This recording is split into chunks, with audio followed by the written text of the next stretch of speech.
Greetings, I'm Sumit, the Thrust Lead for Innovate Beyond 5G, which is a program that resides within the Office of the Undersecretary for Research and Engineering in the US Department of Defense. I first wish to thank Professor Sir Jeff Dieter for his invitation to present this keynote entitled Beyond 5G Network Customization for US DoD as part of the Empower workshop in the 2022 EUCNC. Regrettably, I could not travel due to other commitments, and I wanted to wish everybody a very successful workshop. I hope this talk is interesting within the theme of the work, within the theme of EUCNC and the workshop, and I will remain available for answering any questions that this talk may lead to. Now, I will describe in the next 20 minutes the following, and here's the agenda. First, why does Beyond 5G matter to the US DoD? And in so answering, I will describe the 5G to XG initiative, which is the broader home within which my program resides. Thereafter, I'll provide a short overview of the Innovate Beyond 5G thrusts, describes its pillars, and finally end with some examples of the DoD commercial confluence, i.e., convergence of use cases as via the Beyond 5G elements and standards that we are seeking. So why does Beyond 5G matter to DoD? Well, clearly it does not matter to military networks or Department of Defenses globally, but Beyond 5G will underpin national economies and new critical infrastructure. And so it may be seen as a global competition. Which will impact all of the various industry segments that listed here. Automation, manufacturing, finance, tele or remote medicine, connected cities, cloud computing, as well as a global networking infrastructure, besides, of course, security and defense uses. So in that sense, Beyond 5G is going to be transformational. It'll impact all aspects of human activity. And the point to emphasize is that we are looking to a future in which the Beyond 5G networks or XG networks are not just about the user equipment, radios or phones, or the network only, but it supports a notion of connectivity beyond human to human, notably between machine to human and machine to machine, which in due course, the nature of these sort of communications will actually outscale the human-to-human needs. Of course, DoD is looking to leverage these future evolutions with the knowledge that there is nothing as a totally secure system, i.e. designs for DoD or military use must be cognizant of the presence of adversaries and be able to operate through the presence of adversarial impediments.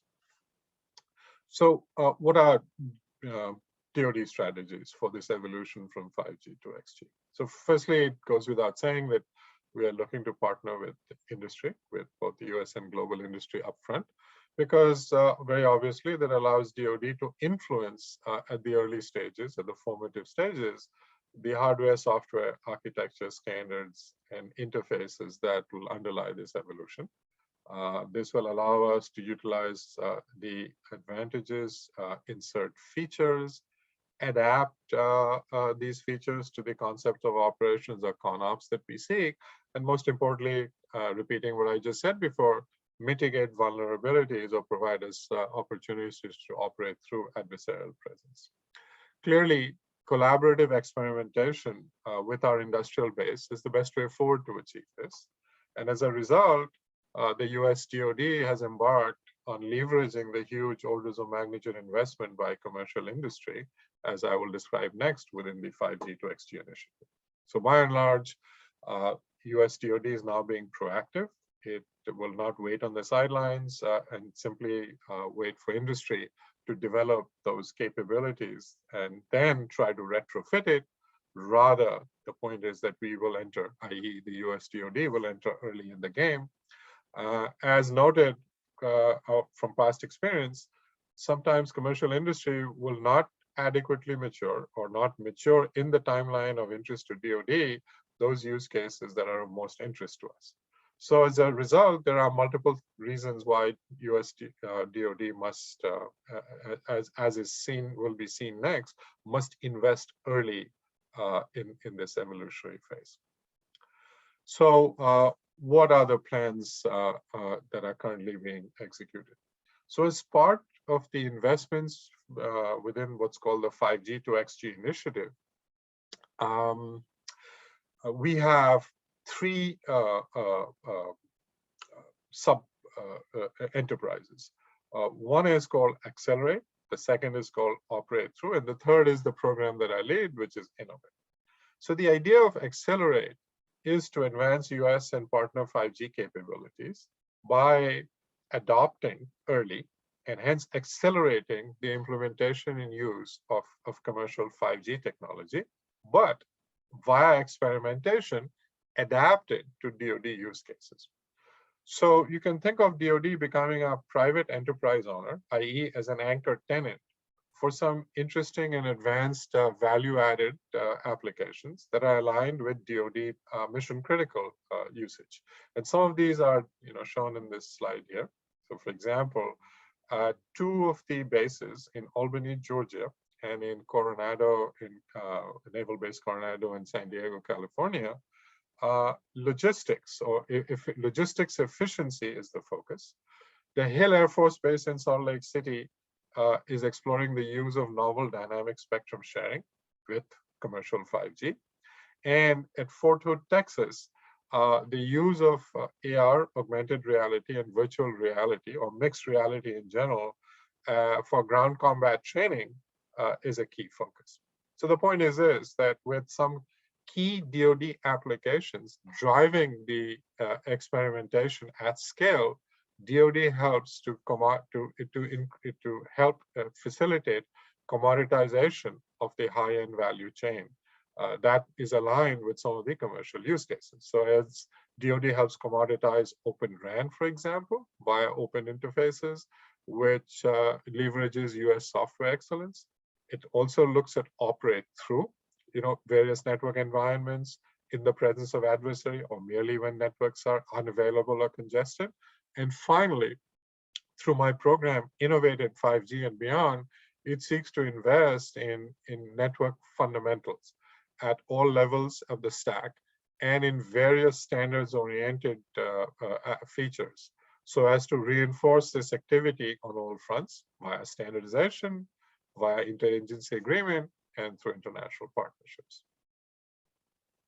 Now, the Innovate Beyond 5G thrust resides within this broad 5G to XG initiative. And here's a roadmap.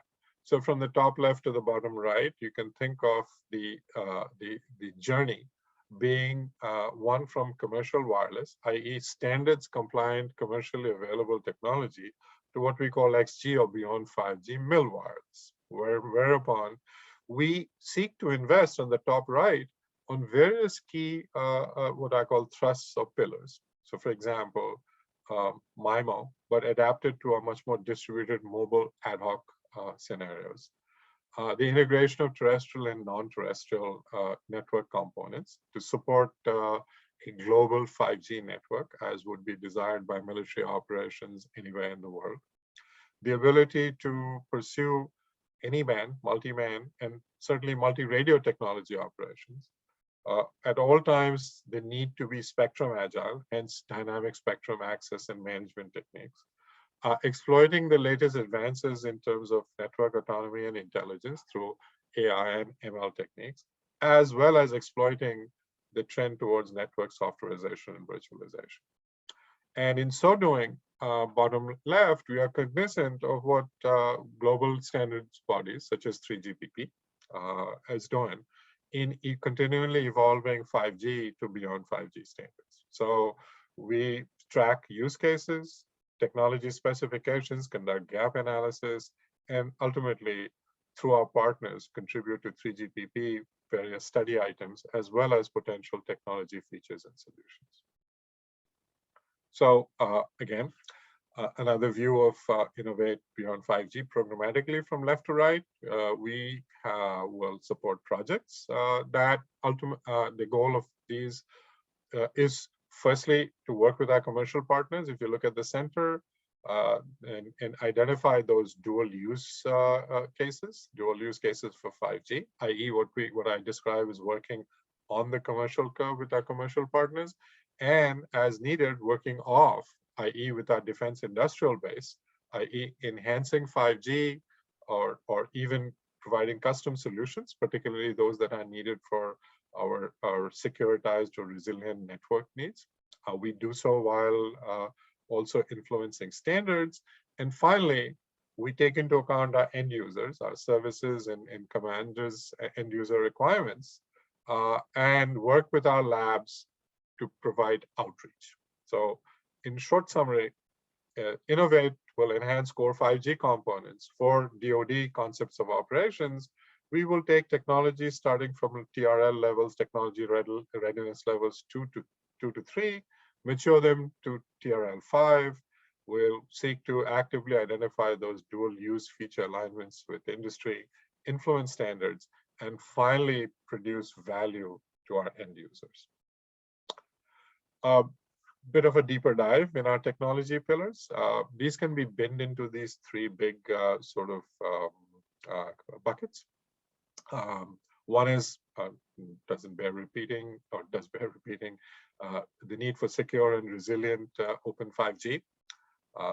Clearly, the access to spectrum globally continues to be a challenge, hence the need for dynamic spectrum access and engineering. And finally, the evolution of tactical networks or ad hoc DoD MNA is an ongoing effort. I will exemplify these three pillars in these following slides, and let's begin with the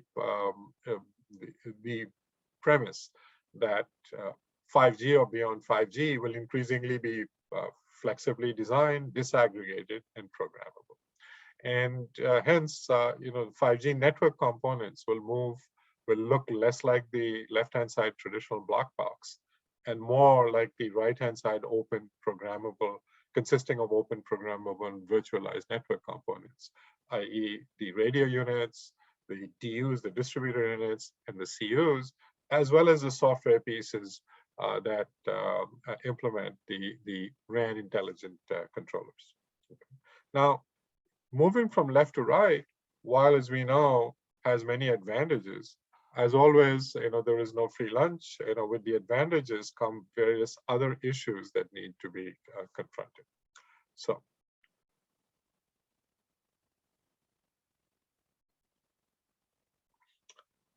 let's look at some of the aspects where the DoD tactical edge that leverages such open RAN architectures may face. So, as you can see in the slide, if there is, we are firstly in the DoD, we are very interested in all wireless interfaces. So, for example, the RU to DU interface is going to be an open wireless fronthaul, as we expect in the future, and that which may be obviously susceptible to jamming attacks. And we would like a recovery loop, should this the RU to DU wireless interface be jammed, to be available in the order of 10 milliseconds. Similarly, if there was an infrastructure attack or an infrastructure failure, where between the RU and the CU, we would like a recovery loop to operate in the order of about 500 milliseconds. If there is a backhaul failure, we would expect recovery loops to be available in the greater than 500 milliseconds, but hopefully no longer than a few seconds. Now, the ability to achieve such resiliency is one of these future targets that the DoD is extremely interested in. Second, we know that there is significant commercial interest in what's called cellular V2X or Sidelink modes. And currently, much of the cellular V2X as Sidelink is focused on what we call in coverage of mode 1, which has a presence of a G node B, which allocates all the resources, i.e. schedules the UEs, so as to achieve the desired latency, lower latency, and high reliability communications. What is of great interest to us is to mature mode 2, which exists in the 3GPP technical specifications, as shown on the right, but is simply not as mature. So in DoD, we are greatly interested in pursuing in the absence of any network infrastructure, i.e. without any G-node B, direct vehicle-to-vehicle or vehicle-to-infrastructure, vehicle-to-soldier connectivity, which provides the same low latency, high reliability cost. So as a matter of fact, in this picture, you see an example of how the maturing of Sidelink or CV2X Mode 2 may support DoD concepts of operations by formation of ad hoc MANEs in the battlefield.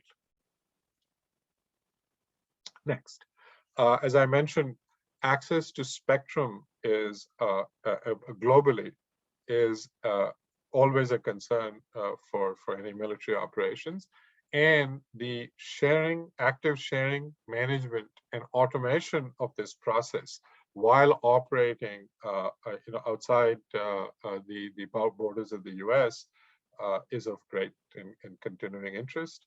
So one of the key components to design of future DoD tactical MANEs is within contested, congested, and denied spectrum operating scenarios as shown here. So the adaptation of DoD MANE architectures within a congested and spectrum environment is, of course, of great interest. As part of our work on this topic in 2021, as noted on the slide, one of our partners presented a study of spectrum sharing between 5G and a federal, a US federal system. And these topics whereby active sharing, particularly within the mid-band, will be pursued in the future with great interest.